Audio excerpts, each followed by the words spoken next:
পদ্মার পাড়ের দিকে একটু আসা, এর আওয়াজটা দেখুন।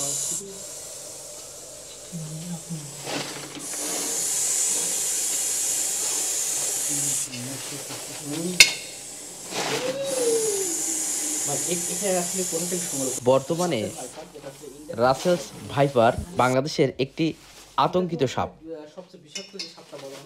অনেকেই এই সাপের কামড়ে ইতিমধ্যে মারাও গেছে। সাপে কাটলে যে 3টি কাজ অবশ্যই আপনাকে করতে হবে এবং যে 5টি কাজ কখনোই করবেন না, এই বিষয়গুলো দেখাবো। ভিডিওটি স্কিপ না করে সম্পূর্ণ দেখবেন, তাহলে অনেক কিছু জানতে পারবেন। এগুলো আসলে আসলে বিভিন্ন জায়গা থেকে সংরক্ষণ করা।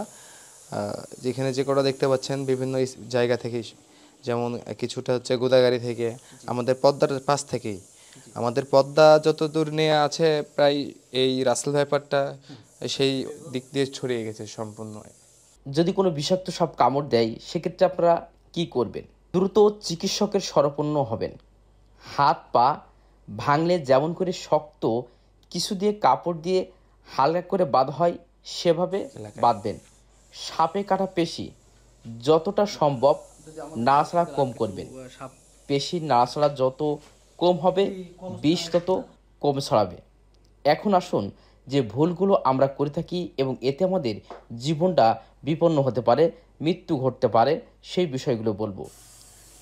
এই যে এটা এই যে দেখলে বুঝতে পারবেন হয়তো বা, অর্থাৎ কোন কাজগুলো এই বিষাক্ত সাপ কামড়ালে আপনি কখনোই এই কাজগুলো করবেন না। প্রথম পয়েন্ট, আতঙ্কিত হওয়া যাবে না। ওঝা বা ঝাড়ফুঁকের অপেক্ষা করে কালক্ষেপণ করবেন না।